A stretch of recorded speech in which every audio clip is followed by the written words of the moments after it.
presenting representative excerpts from the 28th National Conference on Rural Health. You know, I'm from a little place called Ladysmith, Virginia, and to give you an idea how small it is, we don't have a town drunk or anything like that. We just all sort of take turns. Now, not so long ago, there was a kid from Ladysmith, and he went to New York to find himself a job. And when he got there in this big, just huge building there in New York, he went to see a man by the name of Cobbs to go see about a job. And this boy's name was Hicks, and he walked into Mr. Cobb's office and he said, "I'd like a job." And Mr. Cobb sort of looked up at him through his glasses and said, "Well, son, what's your name?" He said, my name is Hicks." He says, "Son, do you know what we do with Hicks here in New York City?" And he says, "No, but I know what we do with Cobbs in Ladysmith, Virginia."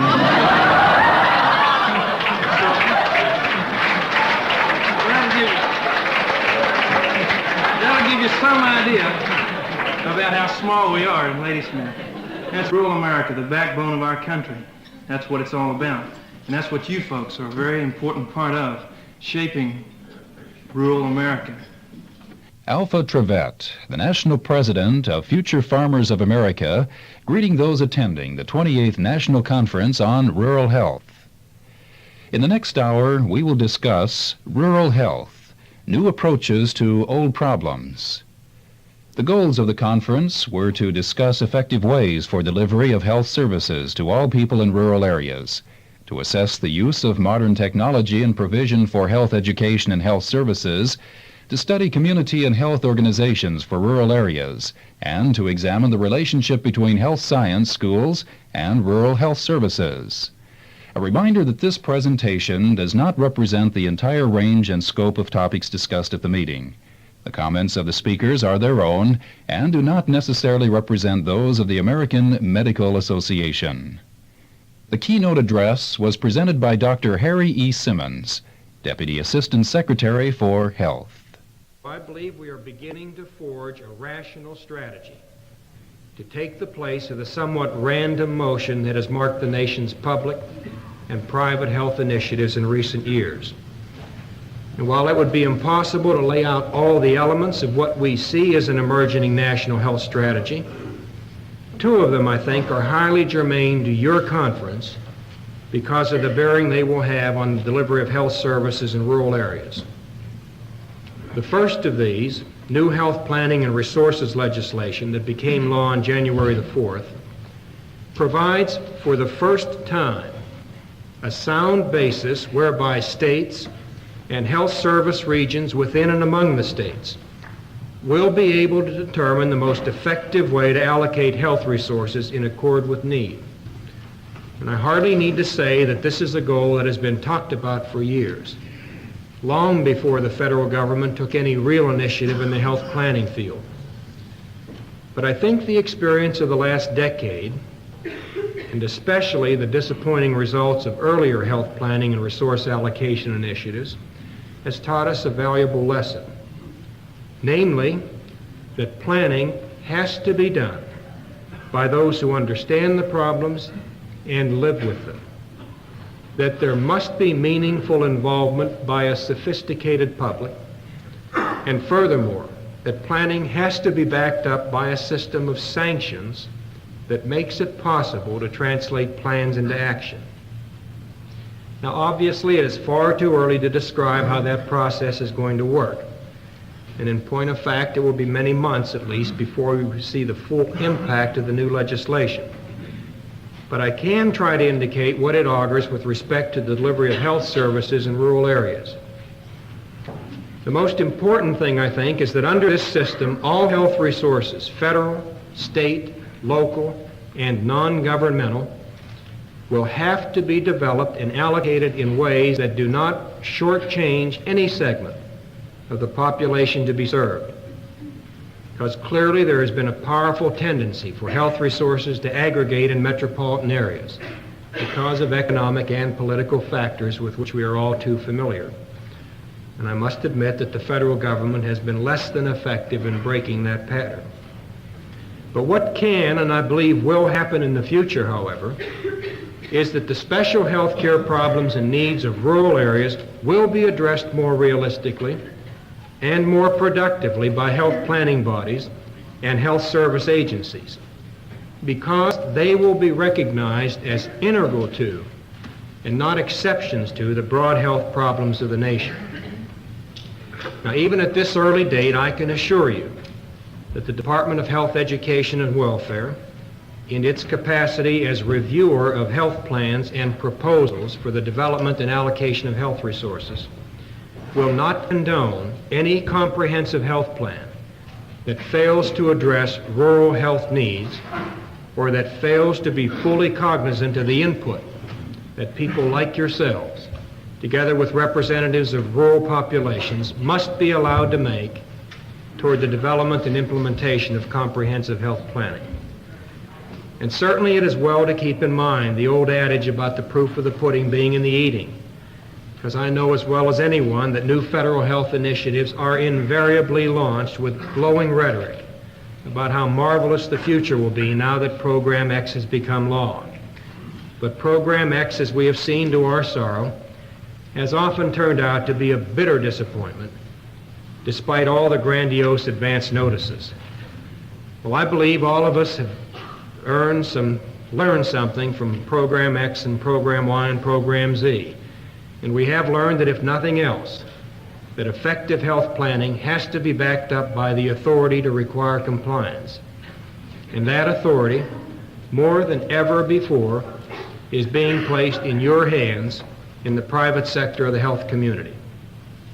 The opportunity, I think, for you and your associates in the rural health field to be heard, understood, and responded to is greater now than it ever has been before.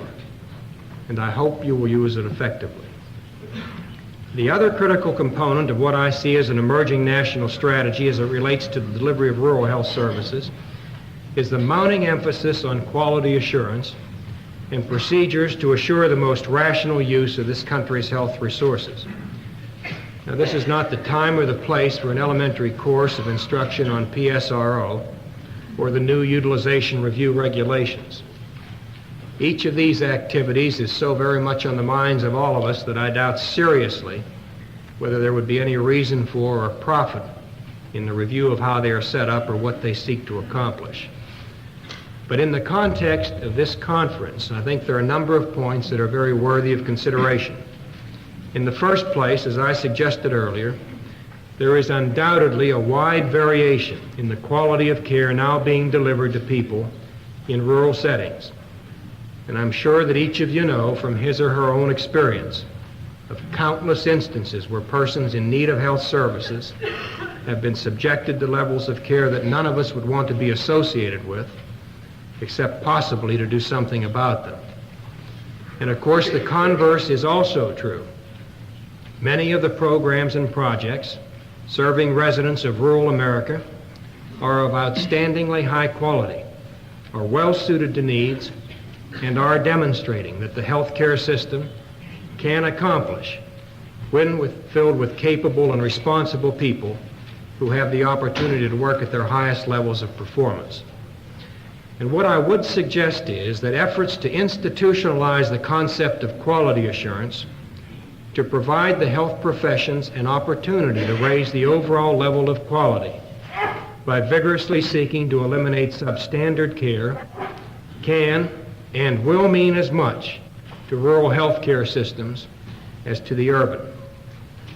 And I recognize, of course, that there is considerable controversy about the approach we are taking with federal law in both PSRO and the utilization review regulations. And I think it is fitting that some of these issues will be held in the courts of this country.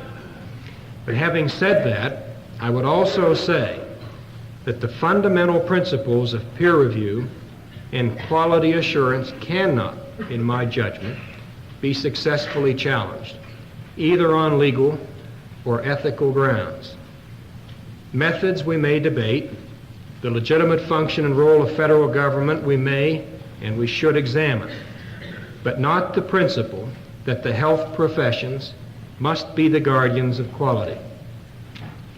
In the last few weeks, as some of you may know, the question of the impact of utilization review on certain rural hospitals has been forcibly raised, with a suggestion that the application of the UR will force some small private community hospitals to close their doors.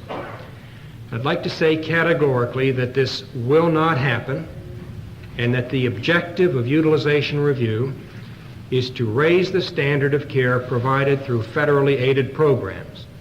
The purpose is not to make care unavailable or to perpetuate conditions in which substandard care is deemed by some to be all right.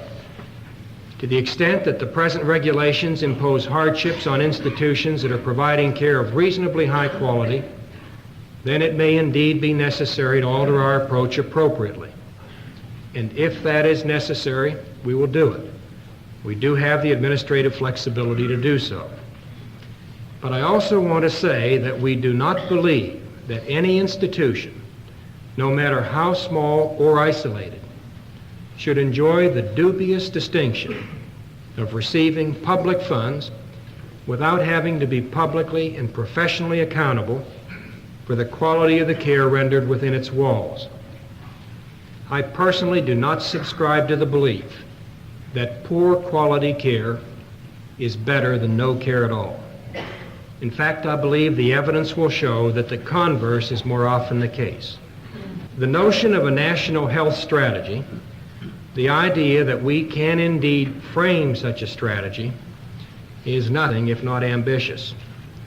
And in a country as large and diverse as the United States, in a country that maintains and almost certainly will preserve, at least for the present, a predominantly private health care system, the idea that a strategy can be devised to address all the complex and shifting problems and to capitalize appropriately on all the opportunities that confront us would seem to be little short of utopian. But we are not thinking or dreaming of utopia, nor do we hold to the discredited idea that the utopian program of the month or of the millennium will cure everything. On the contrary, the national health strategy that I believe is emerging is far more pragmatic, if no less idealistic, than the tinkering of the past. It is a strategy aimed at broad issues, only two of which I've tried to touch on here today, whose approach is, to put it as succinctly as I can, evolutionary and not revolutionary.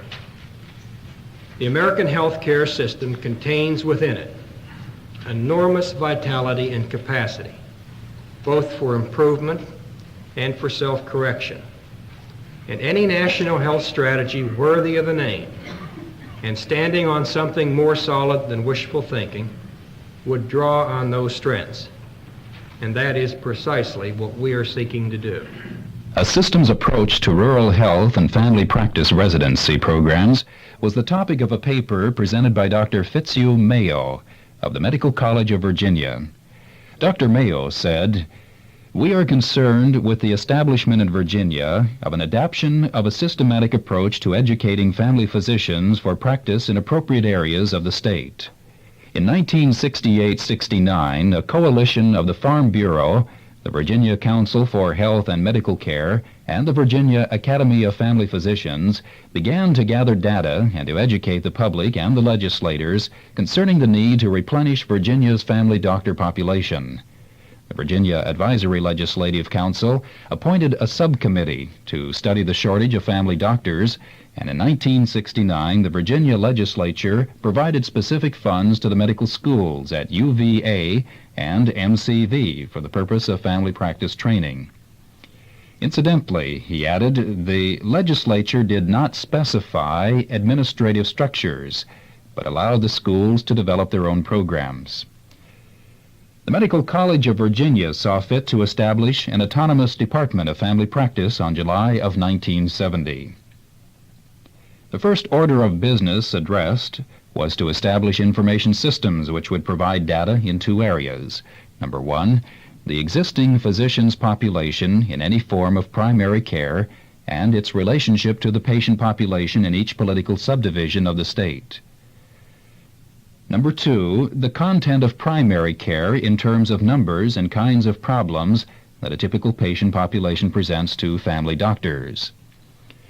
The features of the manpower study showed that 1. There were 60 counties in Virginia without internists. 2. There were 60 counties in Virginia without pediatricians, including one whole planning district. 3. There were 3 counties without any physicians at all. 4. The family doctor population in rural Virginia was relatively aged, and the attrition rate through death and retirement was high. The features of the content study showed that urban, suburban, and rural areas produced the same patterns of medical problems, and that these were constant and identifiable. Rural doctors are called on to provide more emergency services because of the lack of hospital emergency rooms in rural areas. Based on this information, the Medical College of Virginia has established 4 residency programs based geographically on the shortage areas identified in the manpower study. These are at Fairfax, Blackstone, Newport News, and Virginia Beach, and can produce 30 family doctors per year. The University of Virginia has established approved residency programs at Charlottesville and Roanoke, which can produce 15 family doctors per year, and the Eastern Virginia Medical School has a newly approved residency program in Norfolk, which can produce 8 family doctors per year. Other programs are being established, hopefully to produce enough but not too many family doctors in our state. The results of these programs should be compared with the immediate past experience. Few physicians choosing any form of primary care, and practically none locating in rural areas. MCV residents finishing in 1974 and 1975 number 39. 10 of these are in the military service. 2 are as yet undecided. 89% of the remainder will stay in Virginia. 71% of the remainder will serve small-town rural areas. A number of small towns in Virginia have or will have new doctors this year. Medical educators were predicting 5 years ago that physicians would not settle in such places. These physicians represent the first major infusion of physicians in rural Virginia in several decades. They and others in the family practice residencies in Virginia can be expected to become the basic element of the rural health system in this state in the years immediately ahead. Continuing representative excerpts from the 28th National Conference on Rural Health by Dr. Edward Martin of Rockville, Maryland. The National Health Service Corps was established by legislation in 1971.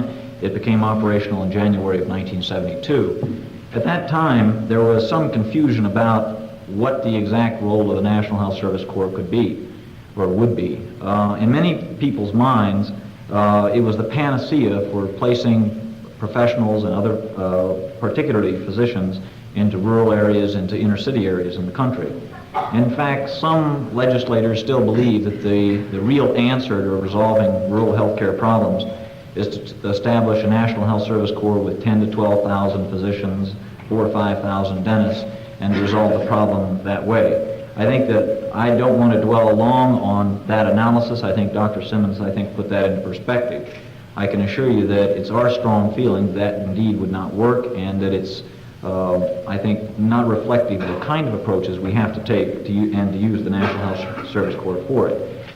I think most importantly, the issue of geographic maldistribution transcends just the placement of physicians into rural areas. I think when we talk about the training programs, and I like, as someone who's just out of their residency, I think that there's not a vague relationship between that rock crushing plant and the better part of our medical schools and residencies, at least that I know about.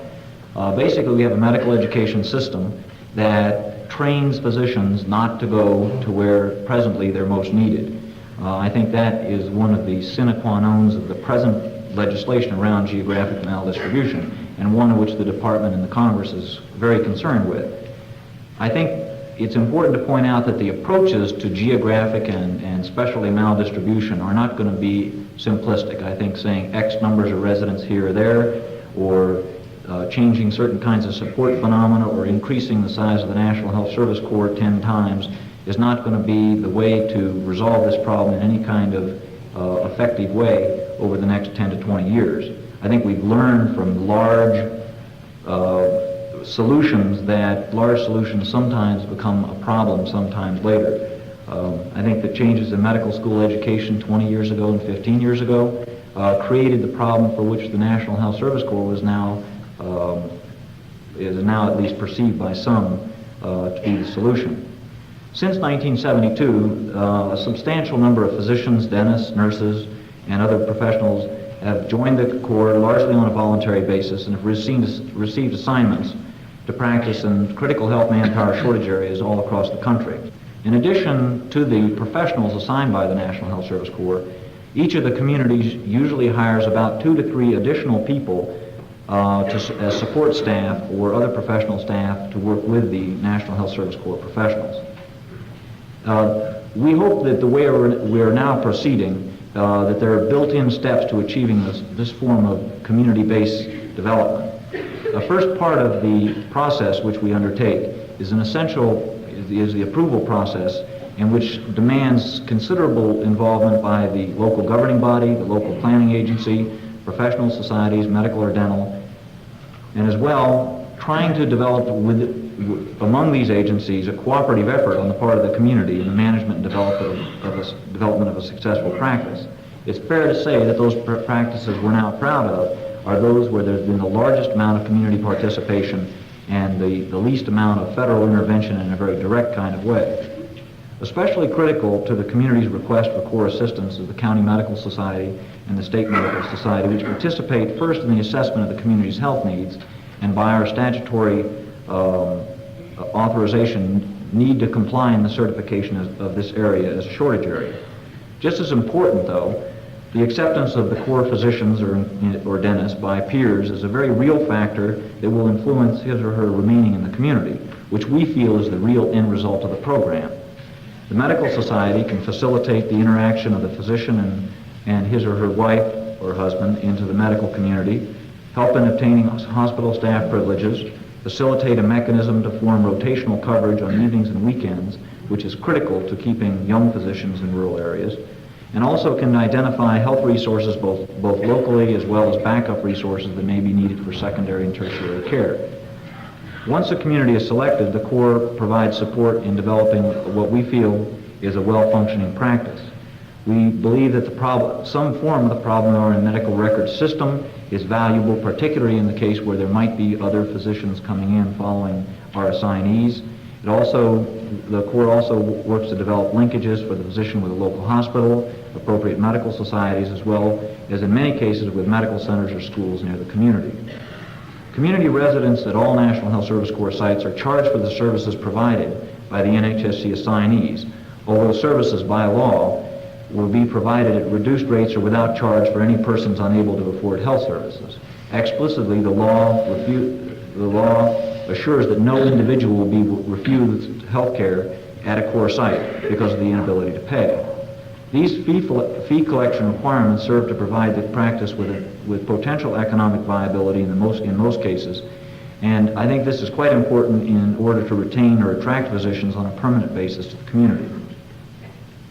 One of the big issues or great problems of the Corps in the last 2 years has been the issue of recruitment, around which there has been considerable controversy and misunderstanding.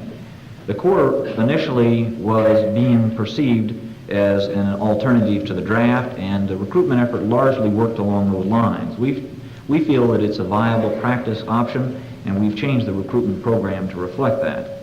The Corps has emphasized in the last 2 years the development of an effective longer-term recruitment program for provider personnel, particularly physicians where we find the greatest shortage. In the case, for example, of dentists, we have 600 applicants for 60 positions, so our recruitment efforts don't need to be as intensive. We've developed now a fairly active effort in house officer training programs, in medical schools, and have developed other communication efforts, including the large effort being undertaken by the American Medical Association through Project USA. The Corps has increased its recruitment of physicians and dentists from 14 in 1971 to over 300 in this fiscal year, in 1975. In fact, the recruitment effort has ceased in many of the regions of the country and for a number of the specialties and for a number of the provider classifications due to a limited number of positions available to place that the program has. This recruitment effort also is being conducted in conjunction with the Indian Health Service and the Bureau of Medical Services, which is responsible for the federal prisons, the Coast Guards, and a number of public health service hospitals, such that the public health service physician recruitment can be an integrated activity. In 1975, in the last 6 months, over 9,000 physicians and dentists have requested information on the National Health Service Corps, and almost 500 matching visits whereby physicians or dentists visit specific communities to determine if they're interested in that area have occurred. As a result of this, we expect by this summer over 300 physicians to be in practice in critical shortage areas in the country. In 1975, the Corps has approved 428 sites or areas for Corps systems and has placed 405 physicians, dentists, and physician extenders in 190 communities in 40 states. We expect this to increase by about 50% next year. In addition, over 800 non-federal support personnel have been hired in these practices and are being supported from the patient receipts generated by the National Health Service Corps professionals. Approximately 90% of the practices presently now are in rural areas, with the remainder in urban inner city areas. One issue around the conditional service of physicians, the middle ground which has now been taken by, we feel, the department, has been the use of the National Health Service Corps and Public Health Service scholarships. As of today, over 1,000 scholarships have been awarded to medical students. There are an additional 1,400 applications, and we hope by the end of the year to award an additional 800 scholarships to physicians. This would give us, starting at about 1977 at that level, about 500 physicians per year, overwhelmingly in primary care. And as a pediatrician, I sort of have a bias about primary care, which includes pediatricians and internists, although there's a mixed opinion in that regards. Obviously, if you go into solo practice, that the pediatrician's role in the community must indeed change. Many of the places we're talking about, and some of the statistics demonstrated, shows a significant lack of other kinds of primary care providers in pediatrics, internal medicine, obstetrics, and gynecology, which we feel has a significant effect on the continuity of the services and the ability to attract other physicians into the area. The National Health Service Corps, particularly in the last year, has experimented more successfully with utilizing physician extenders, predominantly nurse practitioners, to provide health services, and we presently have over 90, or we plan to have over 90 in shortage areas by this July. The presence of Corps personnel, interestingly enough, is also drawing other health professionals to the areas which have a critical shortage. It's important to point out that as the number of physicians in a given area begins to decrease, the chances of the other physicians or dentists leaving the area is enhanced considerably, and it's a cyclical problem. Conversely, by beginning to establish critical masses of professionals in an area where the demand and the drain on the professionals aren't so great, other physicians or dentists or other professionals become more interested in coming to the area. A major activity of the NHSC in the last year has been assisting community groups in setting up programs that link our assignees and other providers in the area to larger provider units. These programs, which foster improved systems of care and develop professional and personal relationships of physicians to broader systems, improve greatly the possibility of the health providers remaining in the community.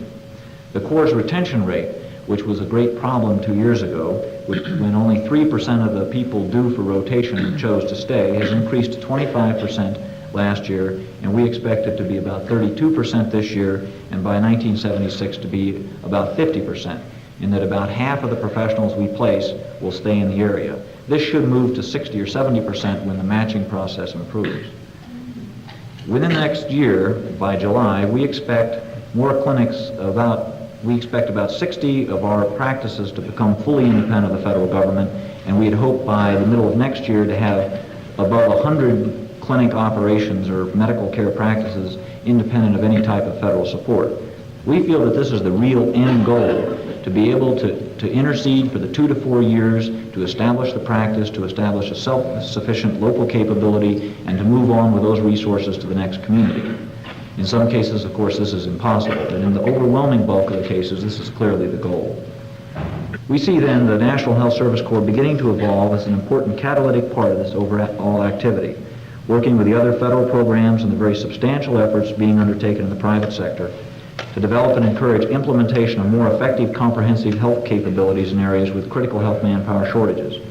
The National Health Service Corps, with its increasing availability of professionals willing to serve in rural areas, its improved capability to provide health practice development and management technical assistant, and its increasingly strong links with county and state planning, professional and other health groups can indeed serve an important catalytic role.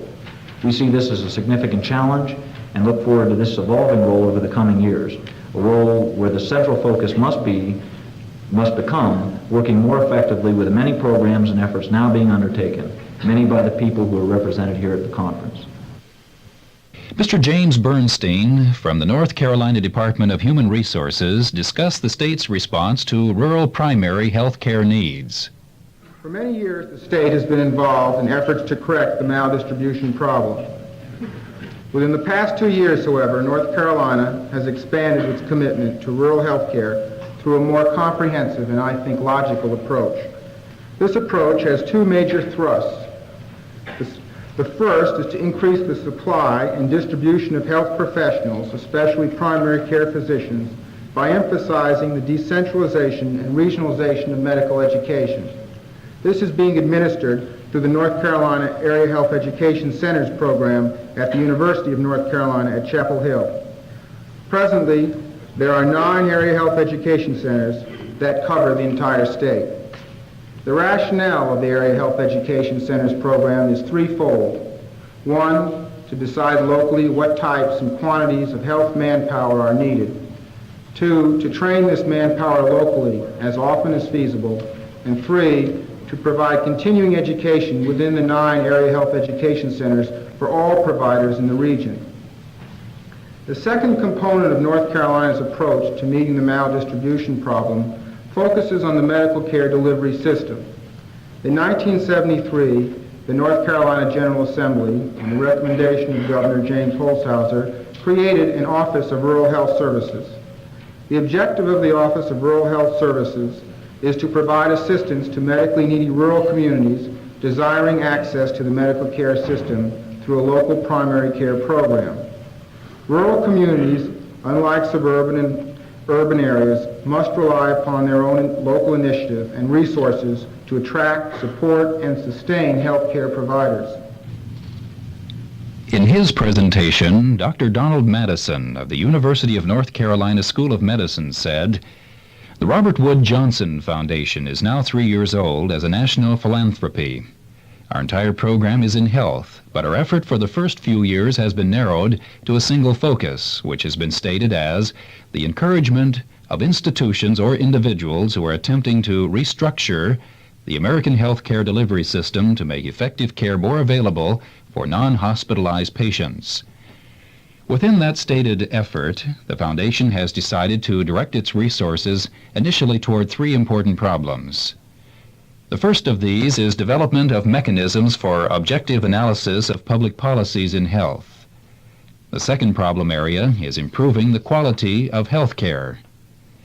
The third area of concern, and the one which has received the largest investment thus far, is improving access to medical care services. There are 2 main reasons why the country doctor role, which small communities find so desirable, goes unfilled. First, many, perhaps even a large majority of young physicians and their families find the idea of small-town living unacceptable. There are no doubt several reasons for this. Most are related to the limited economy of the rural community, housing, schools, or culture. In general, to some aspect of the quality of life found there. The other more important problem is that the medical practice norms in such communities are too often inconsistent with the professional work expectations of most newly trained doctors. If the young physician does not recognize this immediately and proceeds to establish a typical small-town practice, the chances are high that delayed discovery of these facts of rural practice will lead within a few years to a change of location, usually from rural toward urban, or specialty, invariably from the broad to the narrow. It isn't feasible to change the quality of life in small towns, nor would it normally be a desirable thing to do. What seems unattractive to some potential doctors may be the key to a community's vitality, and for that matter be an attraction for the next potential doctor. It does, however, seem possible to maximize the recruitment of those physicians who do not have adverse feelings toward rural locations as places to live. The idea would be to focus on the small-town practice setting to see if it can be made professionally attractive to young physicians in the primary care specialties who are well trained, highly motivated, and looking for careers in community medical practice. A common misunderstanding of the rural medical care problem is that it can, in the final analysis, be summarized as a disadvantage in numbers of medical manpower. In fact, this is only the first part of the problem. More doctors are needed, but vital to their presence is a need for more practices. This isn't as easy as it might seem. A small-town medical practice consists first of a doctor, then of the necessary supporting structure, which the doctor could arrange for quite readily. This view of rural medical practice is now in transition. There will be a time, not far in the future, when an effective rural practice will be thought of first as an organizational structure which supports a complete diagnostic and therapeutic capability for ambulatory care, including equipment and well-trained support staff, within a facility that can adequately contain these functions. Secondly, a management capability able to operate the practice efficiently. And finally, a medical professional leadership needed to make it work. We are hearing today from many young physicians who favor a small-town practice, but only within this kind of environment. Their other options are to join an already established group or lease a suite in a well-equipped medical arts building. Both of these possibilities are easier for the physician, but either of them would mean the location of that physician in a larger population center.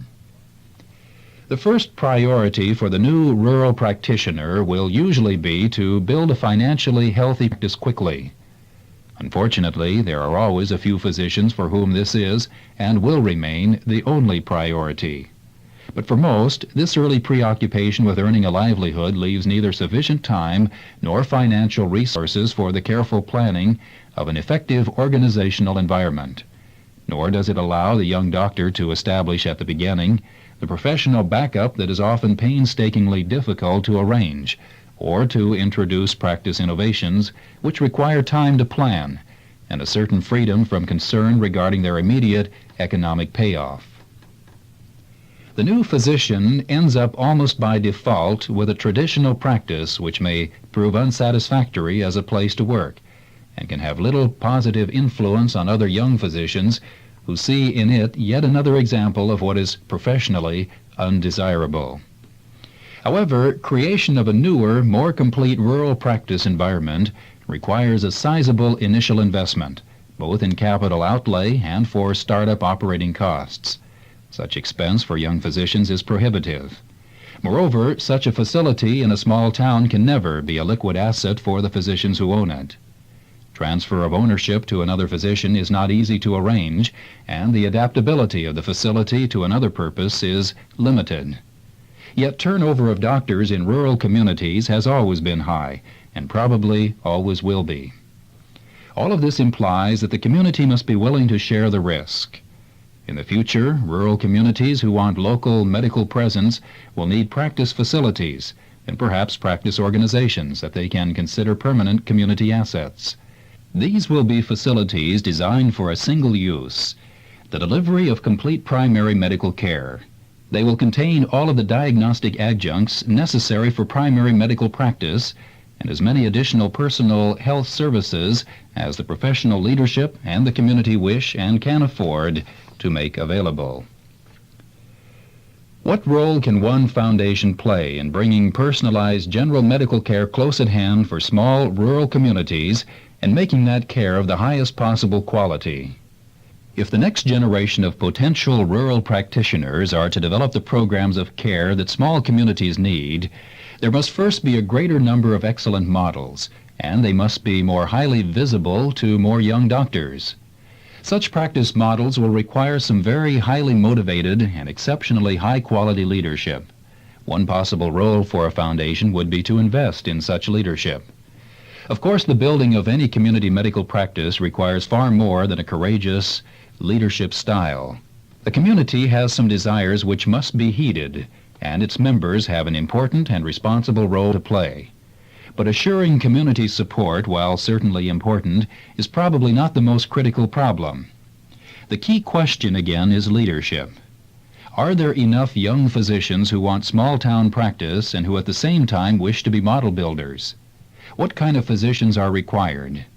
Because stability of medical presence is such a problem for rural communities, some sense of commitment to a permanent career, or at least a long career stage in small community practice, would seem necessary. Obviously, such physicians must also be highly motivated, both to humane patient care and to the task of organizing community practice.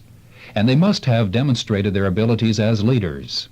The option of investing primarily in outstanding young physicians as model builders rather than in communities and institutions is based on the theory that stable personal leadership is absolutely essential for success. Discussing elements of a rural community practice model, Dr. Donald Madison asked this question: what kind of model would this group of physician leaders be developing?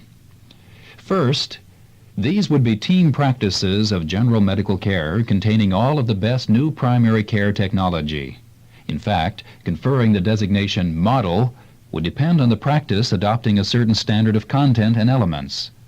Such models would, for example, emphasize extensive use of intermediate-level practitioners under the assumption that in locations where primary care manpower is scarce, its productivity ought to be maximized. They would incorporate the idea of continuous critical self-examination by using efficient management information systems, systematic clinical record-keeping, and regular self-assessment of quality of care.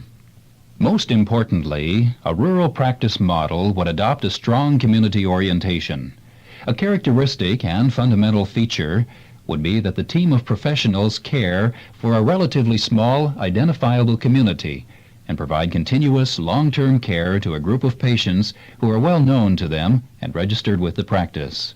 Thus, the patterns of disease in the community, the larger public health needs, and some of the social problems become concerns of the team on a continuous basis. This tends to expand their capability beyond the usual clinical responsibilities as diagnosticians and therapists to include leadership roles in community health. It also introduces these broader health concerns as an important additional source of professional stimulation, while at the same time focusing medical attention on local health needs, something that most rural communities desire. A community-oriented practice, then, would mean leading the development of community-wide preventative activities and the introduction of other needed personal health services. It should also mean involving community citizens as participants along with the doctors and other staff in the programmatic concerns of the practice. Finally, a model must include building in arrangements for clinical backup from larger secondary care centers if the practice is to remain at all professionally satisfying to highly motivated physicians and be a valued source of primary care for patients. Would a series of rural community practice models, well distributed in small communities throughout the nation, make a difference? Would they give sufficiently high visibility to the possibilities for satisfying professional careers in rural medicine and thus have the desired influence? Is it possible to develop these ideas into a sufficiently well-focused program to have an impact? Perhaps more importantly, is the time right? These are the kinds of questions and considerations that go into the decisions on where, when, and toward what specific problem areas the concerns of a foundation might begin to involve into programs. The Robert Wood Johnson Foundation welcomes new ideas. We are anxious to hear from organizations and individuals with proposals ready for trial. Seldom, if ever, does the idea for a new foundation program originate with staff. The richest sources are field workers, those who share the same concerns, who are willing to express those concerns through their involvement. Continuing now, our representative excerpts from the 28th National Conference on Rural Health, the interdisciplinary approach to rural health care, discussed by Dr. Richard Treadway of Vanderbilt University Medical Center. The next few years, perhaps even 2 or 3, are crucial. We already have a hopelessly complex planning law in place, and it is an accurate expression of congressional frustration with the pressures upon it. As it now stands, it is an unworkable system, in as far as it is intended to assure order in the design of a health care system. It utilizes the club of multi-billion-dollar expenditures by Medicaid and Medicare. It is more governmentally oriented than any system of the past. In addition, HEW has recently decided that hospital accreditation competence of the Joint Commission on Accreditation of Hospitals, a voluntary group, is suspect.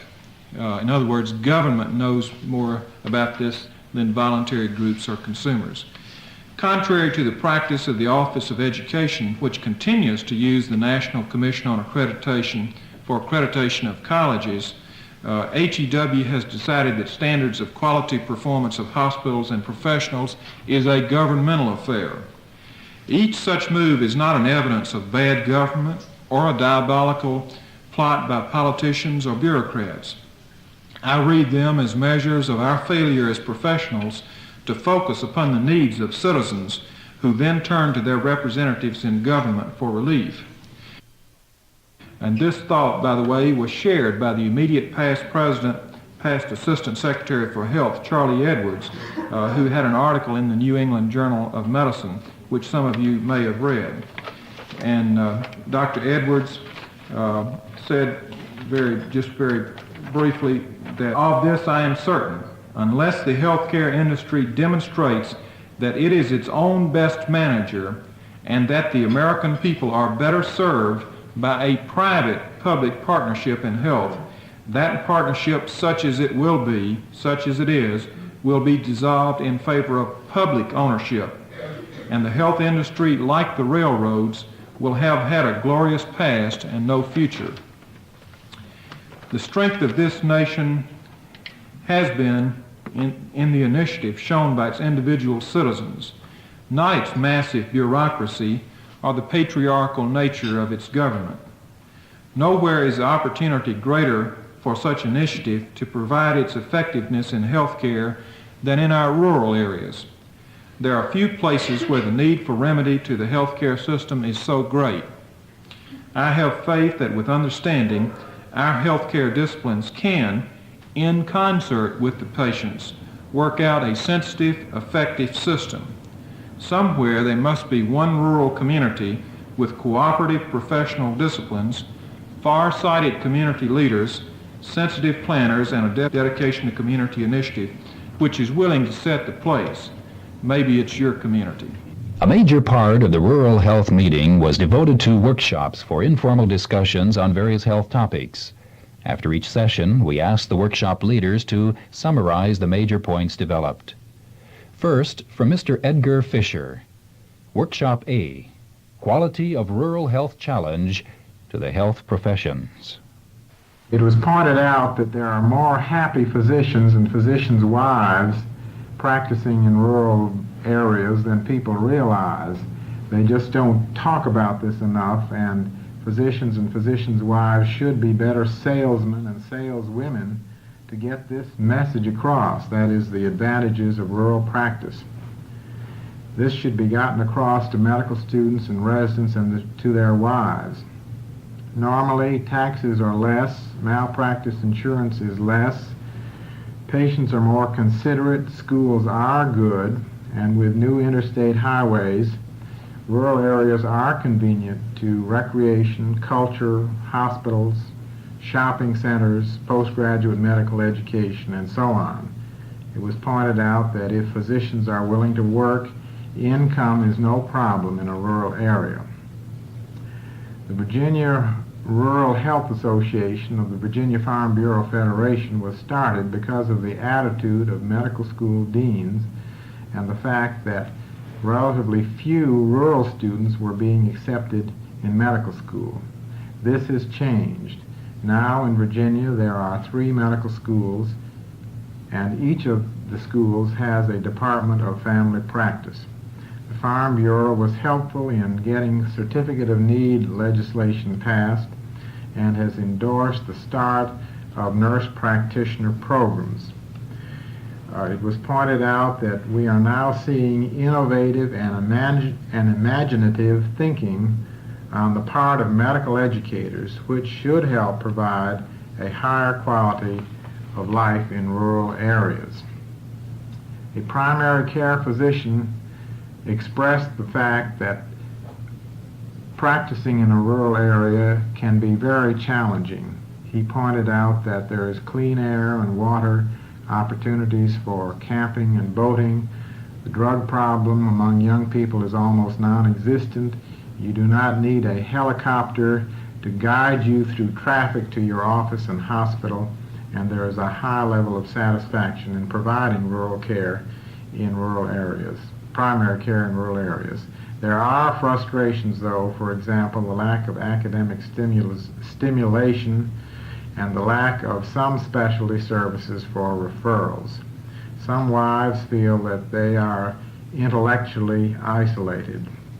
Physicians should be encouraged to join organized groups, and there is a need to advertise the advantages of rural practice. One family physician said that you certainly can enjoy life in a rural area, and he pointed out that you are not a tadpole in a mud hole, but a big frog in a small pond.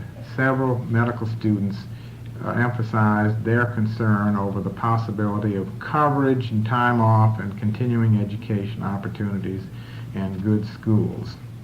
A high quality of life is available to physicians and their wives in rural areas, but to get them there is a challenge for rural leaders and for those physicians and their wives already practicing in rural areas to convey this to medical students and to interns and to those they are trying to recruit to their rural communities. So the health professions are faced with a great challenge to see to it that our rural citizens do in fact enjoy the sense of security and the peace of mind which comes when they know that if they become ill or are faced with a medical emergency, help is at hand. Strategies for rural health delivery systems. To summarize, Dr. David Dixon. During the discussions, it was obvious that different levels of strategy were necessary. That is, strategy at the federal, state, county, and community level. Community strategy was discussed in length, both anecdotally and theoretically. Additionally, approximately five components of successful delivery system programs were tentatively identified. In brief, these are as follows. First of all, it seemed necessary that successful programs of health delivery needed to have some front-end money assistance, either from foundation or other sources of financial aid. Secondly, a commitment of a provider who would indeed practice in the area designated was necessary. Thirdly, a commitment of some individuals within the community, whether this be a group of individuals or a group of businessmen, or whether it be a single entity, had to be available before a system was able to adequately take care of the area. Fourthly, it was obvious, evident at least, that a commitment to some sort of system of medical care was necessary. That is, a system of primary to tertiary care. In other words, primary care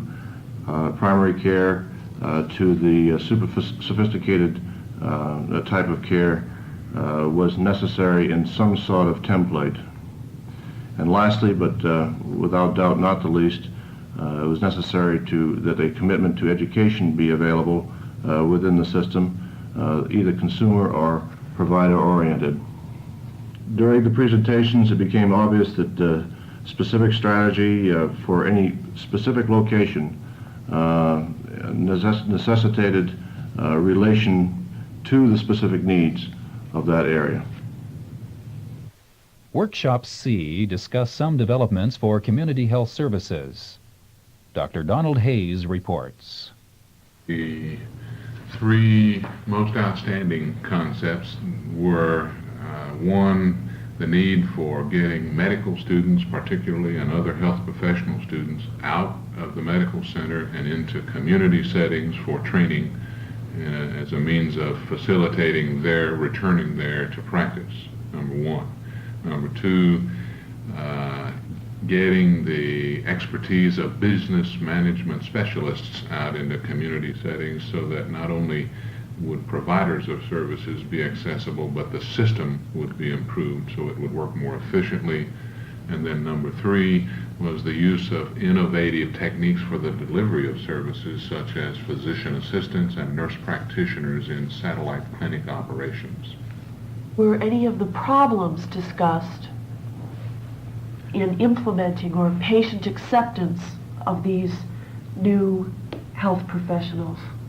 Yes, some of the problems were mentioned, and it was mentioned by several people during the discussion that actually the smallest problem is that of patient acceptance of new health professionals if it is clearly explained to the patients that they are being seen by physician extenders, that there was more difficulty in achieving acceptance on the part of existing health professionals, such as members of the local health department, physicians already practicing in the community or in nearby communities, pharmacists, and other such health professionals.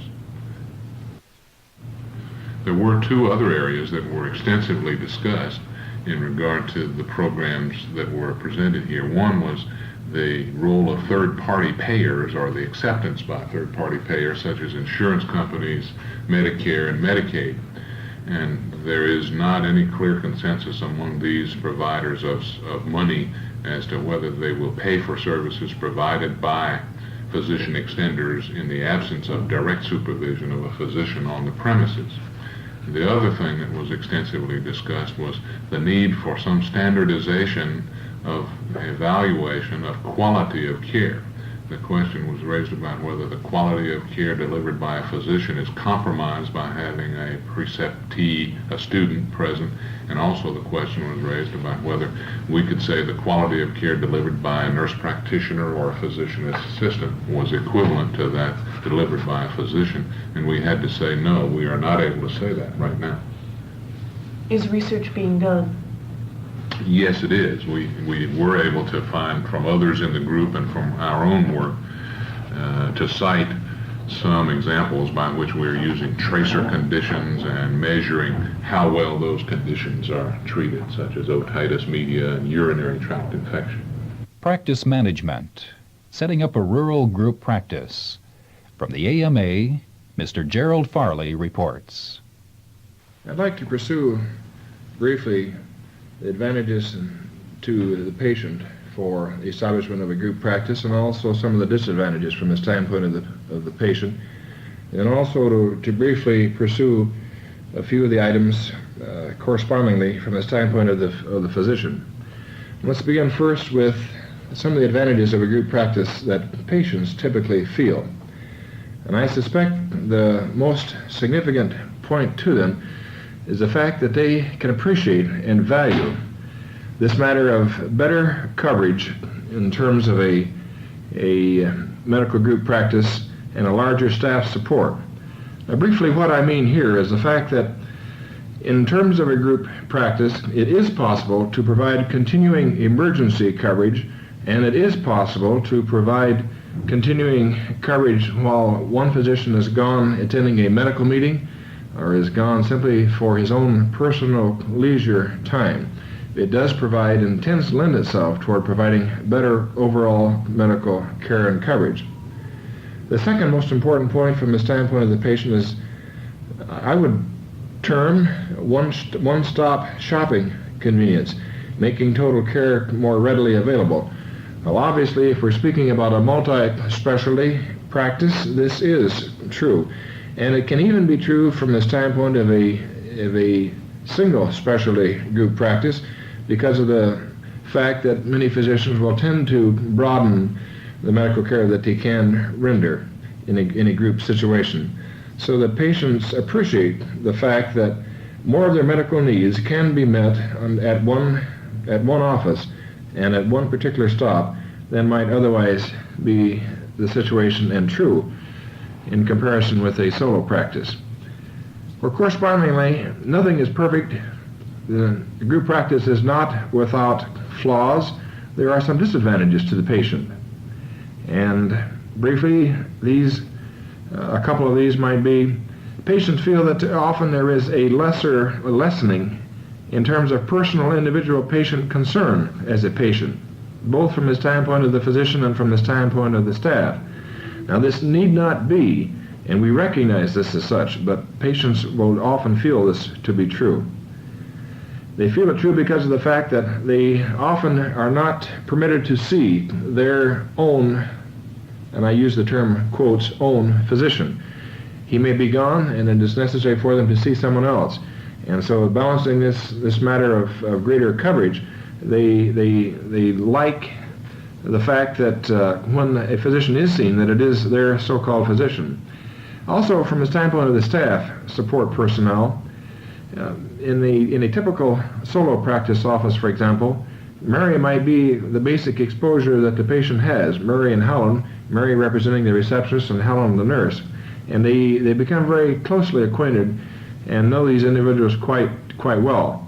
In a group practice with a larger number of staff, they do not have the same intimate feeling, and sometimes they find this to be a disappointing disadvantage, shall we say, of a group practice. They also tend to feel perhaps that it may dilute the intimacy of the patient-physician relationship because of the informal group manner that where group physicians do consult with one another, and where in the situation of a group where one physician may be gone and they're seeing his colleague.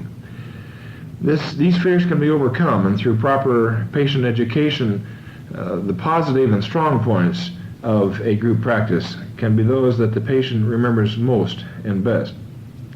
Well, let's consider briefly, if we may, some of the advantages from the standpoint of the physician. Well, obviously, it seems to me the single most important factor for physicians joining together is this matter of flexibility. The ability to work a regular work week with dependable opportunities for leisure is something that draws physicians together and makes a small rural group practice practical, as opposed often to the consideration of a solo practice in the same area. And to me, this is a very distinct advantage. Another advantage is the matter and possibility of in-house consultation with associates. This is a factor that many physicians appreciate tremendously. And thirdly, a group practice enhances the potential of modern-day equipment and facilities without a personal total capital outlay on the part of one physician. In other words, there can be a sharing of capital equipment acquisition, and this lessens then individually the total expenditure that a physician is typically called upon to make. And this is often a very appreciated factor of a group practice. The disadvantages are several.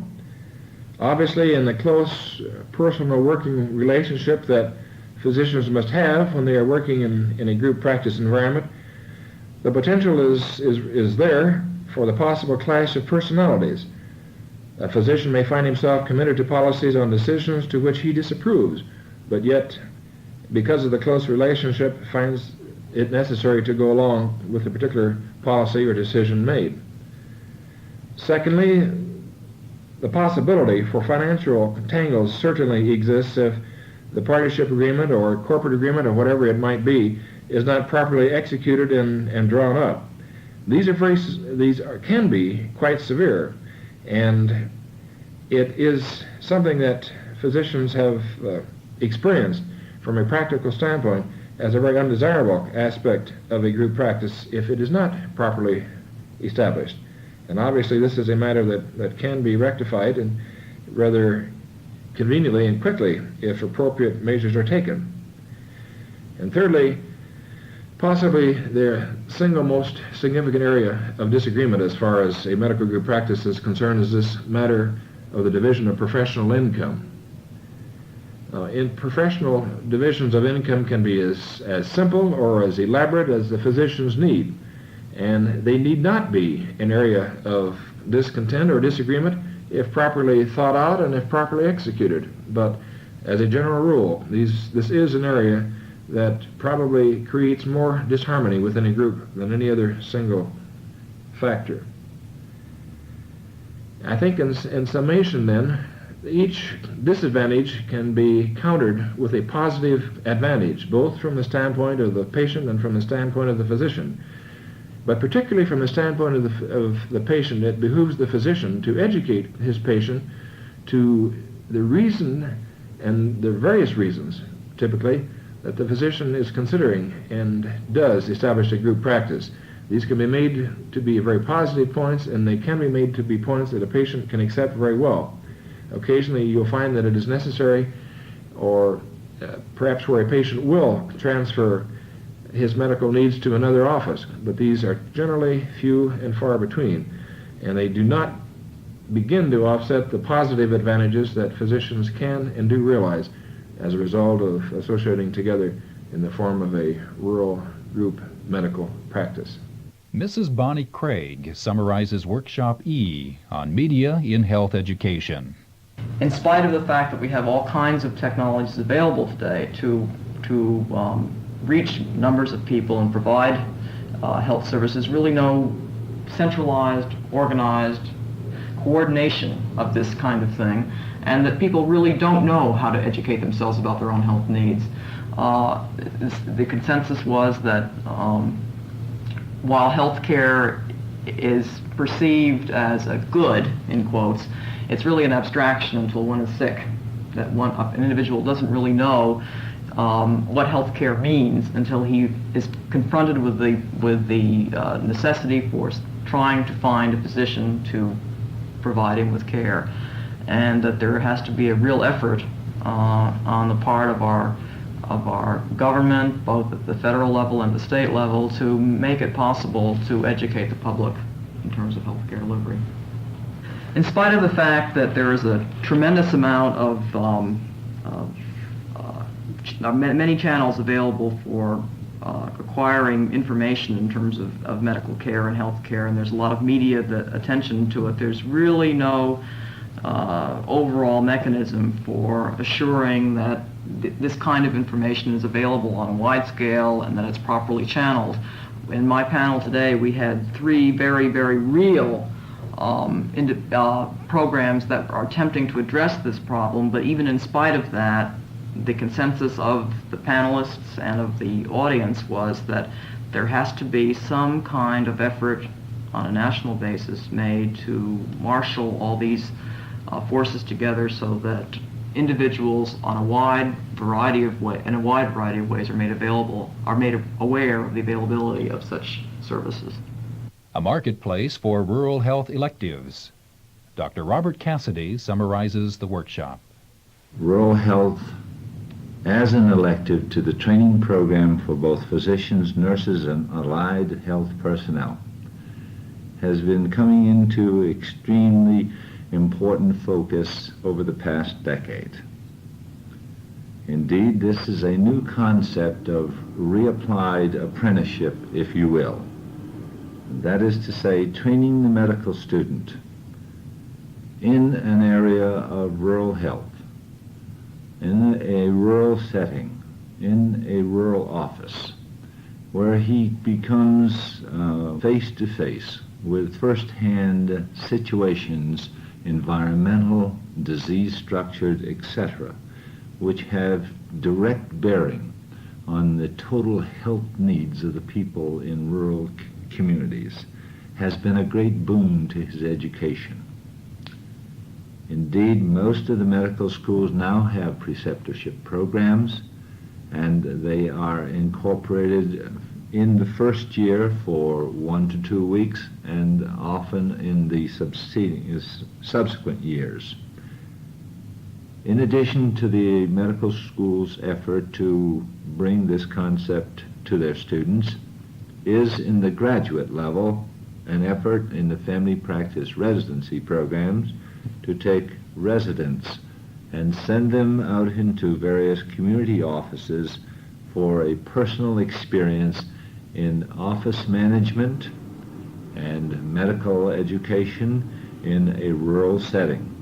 For this purpose, trained and skilled family physicians are asked to cooperate and become preceptors for these young people who need to learn and find out about the actual environment in a rural setting, to comprehend what office management is all about, as well as to understand the people and their culture in their environment, in their home, to see their needs and to subsequently direct his training to meet those needs.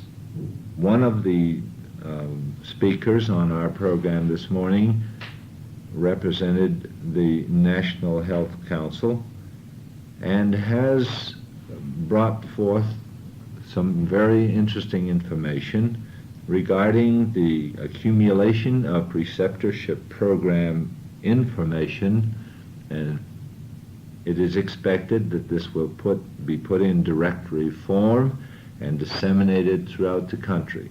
This is a most worthwhile venture because the preceptorship is becoming a most popular elective or selective for our medical school students as well as our residents. More information is needed as to stipends, length, structural objectives, teaching course, and so forth.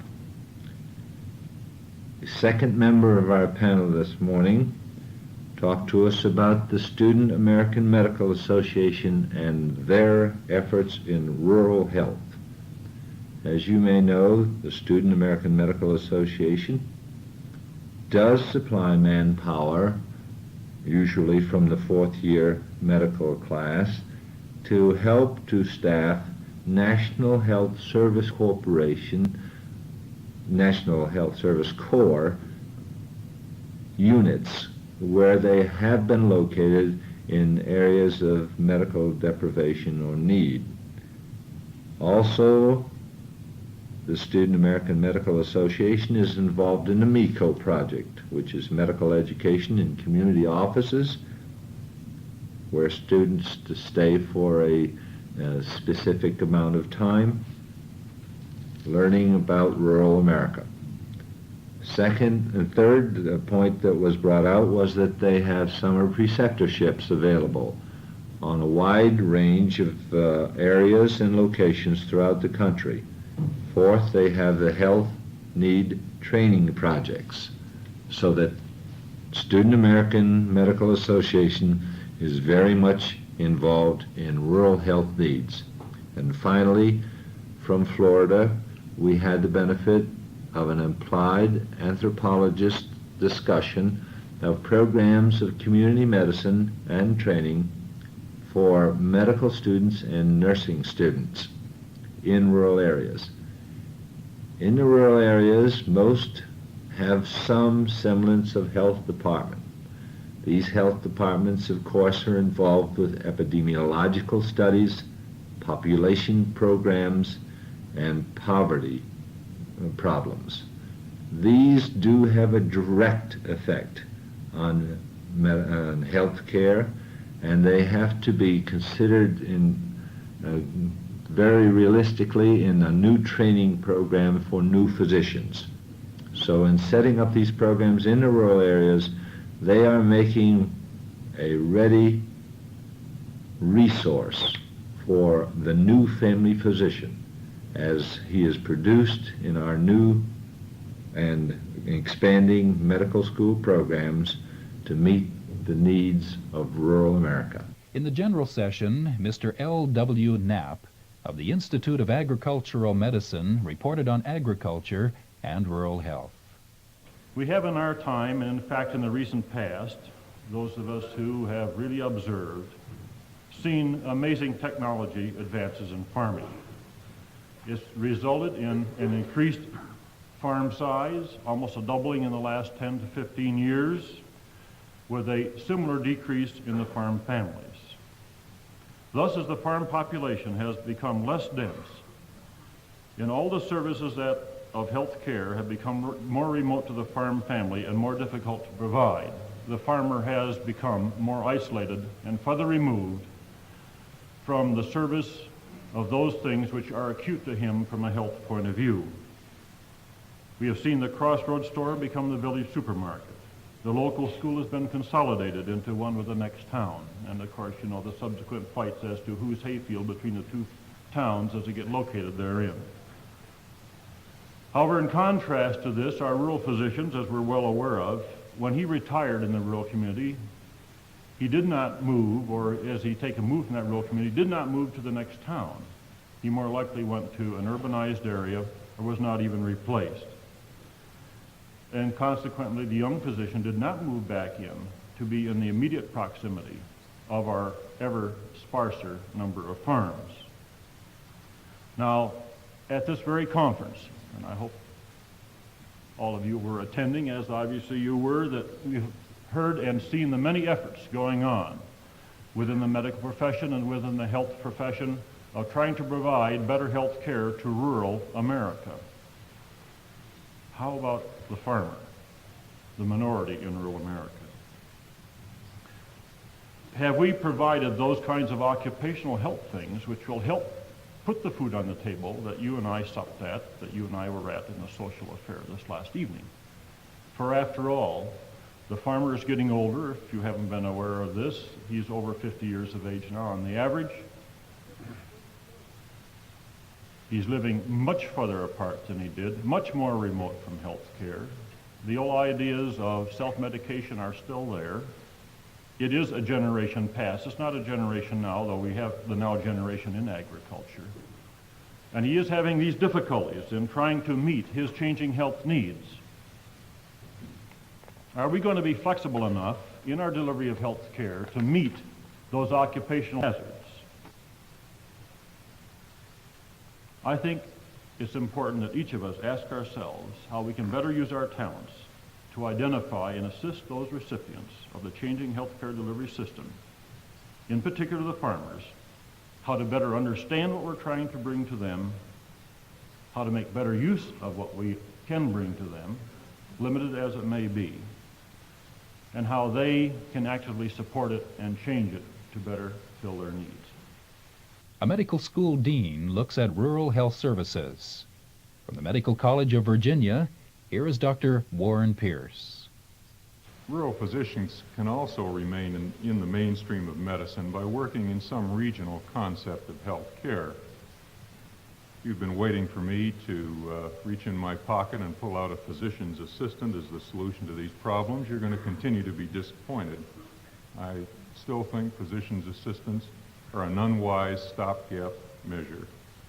The nurse practitioner is likely to play a valuable role, but the physician himself or herself will continue in ever-increasing numbers to be the chief provider of health care in rural areas.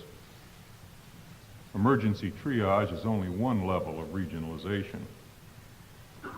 In many areas of the country, telephone consultation for rural physicians has been made available by medical schools or by medical societies, and this kind of program could well be continued. Patterns of patient referral, whether it's by telephone conversation or by actual patient transfer, add confidence and completeness to the practice of a rural physician. His practice really has to be more than cut toes and backaches, or this practice group isn't going to stay with it. I believe medical schools really do have major responsibilities, particularly state-supported medical schools, for health services in rural areas. We have those responsibilities for admitting the right kind of students, for giving them the proper education, and supporting them when they return to their home area. The communities equally have responsibilities to seek out the physician, to assist him in settling, and to use him wisely once he's located there. Despite the encouraging words we hear yesterday, I'd like to believe that if either we or communities sit around and wait for some marvelous federal program to solve our problems, I suggest we're in for two things. First of all, a lot of fancy rhetoric, and secondly, a long wait. In his presentation, Dr. Peter Mott discussed rural health clinics. He said, "My object is to describe quickly and superficially one regional medical program's approach to the problems of maldistribution of rural primary care services." The Rochester, New York region is a 10-city area bounded on the north by Lake Ontario, on the south by Pennsylvania, on each side by the Buffalo and Syracuse regions. It contains 1.3 million people, with the major city of Rochester and the small city of Elmira. Together with the Health Planning Agency and the Department of Preventive Medicine, University of Rochester, we've looked at the region in several ways. First, using a data book, pulling together useful available data. Also, a socio-economic analysis of the region which broke down the 1970 census information by census tract, using a composite of 5 factors: home value, rental value, years of education, family income, and percent of skilled workers. The number of physicians by city since 1905 shows a marked decrease in all rural cities and an increase in Rochester. We then studied the distribution of primary care physicians. For population, we use the 1970 census. For physicians, we maintain an inventory. The physician capacity to see patients was mapped out under one set of conditions. Patients are assumed to make 4 visits per year, and physicians to see 5,000 visits per year. Primary physician capacity to cover patient is shown. Under another set of conditions, which is more conservative and which we used for planning, patients make 3 visits a year, which is the rural average, and physicians work harder and see 6,000 visits per year. Their capacity is shown to cover more territory. The Regional Advisory Group adopted working guidelines. They are that no one should be over 30 minutes driving time from the primary care, that not every town should have a practitioner, that grouping of practitioners would lend strength even if patients had to travel farther, that new types of personnel, NPs and PAs, would be perfectly acceptable, practicing at a distance from backup physicians, but that they do have limitations in the medical parts of their roles and therefore rigorous medical supervision is required.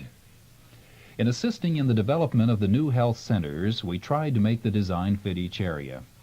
If we are pushing any one model, it is the small satellite health center, sponsored by a community corporation, manned by 2 NPs or PAs, or both with part-time MD rotation on site, backed up and run by a group practice 20 to 30 minutes away.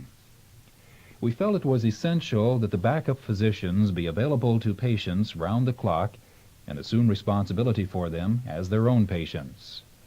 We estimated that NPs and PAs would see 1/2 the number of patients as doctors, and that it would take 1 to 2 years for the satellite centers to break even financially. We therefore gave approximately $25,000 for the first year and had the communities raise the same for the second year, hoping with fees and third-party payments they would be self-sufficient by the 3rd year. Dr. Mott went on to describe several centers which he helped to establish. One such center is in Wood Hill, New York, referred to as a more difficult area, part of Appalachia. A community group searched for 8 years for a physician. We encouraged the doctors and hospital of each of 2 nearby towns to choose 1 nurse each. We paid for the 2 nurses to be sent for training as NPs and equipped the facility. It's been open 4 months with 2 NPs and a few hours a week of physician rotation. 560 new patients have been seen. The MPs see 7 visits per day each. Dansville, New York is a project begun before our doctor distribution study, but it was an under-doctored area. There is now a 4-man salaried group practice with 1 PA in Dansville and rotating through 2 satellites. Since 1972, RMP funds and technical assistance have gone to 2 new rural groups, 2 expanded rural groups, 9 satellite health centers, more than 1/2 of which are manned principally by non-physicians. There are a total of 14 NPs and 3 PAs in these. In the areas where we haven't made any progress, we are pushing a broader primary care role for the nurses there in public health departments, school health services, and hospital emergency rooms. We have described one region's approach. The area is not as desperately rural as some parts of the country. In those areas, probably much larger and better funded projects are needed, with use of more advanced technology. The services are not comprehensive, but our funds have been limited, and the rule from HEW is to fund only those projects which can become self-sufficient. Therefore, our staffing patterns are based on the private practice model. We've struggled with several problems: the role of consumer groups in rural areas, the turnover of personnel, including NPs and PAs in remote areas. Small centers can't afford full-time administration, so there's more need to help them and link them to nearby resources. In undeserved area, there's a need to redefine roles for the Rural Health Department, for school health services, and for rural hospitals. Finally, another unresolved problem remains. With all regions having this same problem of maldistribution, who should be responsible to do something about it? In this case, a regional medical program took the leading regional role. Should it be the hospitals, the medical societies, the state health departments? We hope that this responsibility can be pinpointed soon, so that the country can get moving on these problems. The subject of rural community hypertension programs was discussed by Dr. Fred Nobriga. We have underway a spectrum of community hypertension programs. The long-term results of these will enable planners, we hope, to make better suggestions on how other rural communities across the nation might address themselves to dealing with this national public health problem of hypertension. Furthermore, this investigation will enable us to further document the kind of assistance that nurse practitioners can provide to rural physicians in the care and management of patients with hypertension. In addition, this study perhaps will give us additional information on the role of the nurse practitioner in dealing with other medical problems as we begin to try to evaluate them. And we hope very much that in the coming few months we will have additional data that will continue to show the kind of success we've enjoyed today. And on that note, this concludes representative excerpts from the 28th National Conference on Rural Health, produced by the American Medical Association. Rural America is so important today, and it's so vital. And you people who are involved in rural health are so important to America, to our country, to us. And it's so important that you realize your significance in this society of ours today. I want to leave you with a poem, a very beautiful poem. I think it points out a lot of inadequacies sometimes that we face or that we put ourselves into. Today on a bus, I saw a lovely girl with golden hair. I envied her. She looked so happy and gay, and I wished I were as fair. But suddenly she got up to leave, and I saw her hobble down the aisle. I saw that she had one leg. She wore a crutch. And as she passed me, a smile. Oh, God, forgive me when I whine. I have two legs. The world is mine. And later, I stopped to buy some sweets, and the lad who sold them had such charm. And I stopped and talked a while, and if I were late, well, it would do no harm. And as I turned to go, he said, "Thank you, sir. You've been so kind. It's nice to talk with folks like you because, well, you see, I'm blind. Oh, God, forgive me when I whine. I have two eyes. The world is mine." And later, walking down the street, I saw a lad with eyes of blue. And he just stood and watched the others play. It seemed that he knew not what to do. And I stopped a while, and then I said, "Why don't you join the others, dear?" And he just looked straight ahead without a word. And then I knew that he could not hear. Oh, God, forgive me when I whine. I have two ears. The world is mine. With legs to take me where I go, with eyes to watch the sunset's glow, and with ears to hear what I may know. Oh, God, forgive me when I whine. I'm blessed indeed. The world is mine.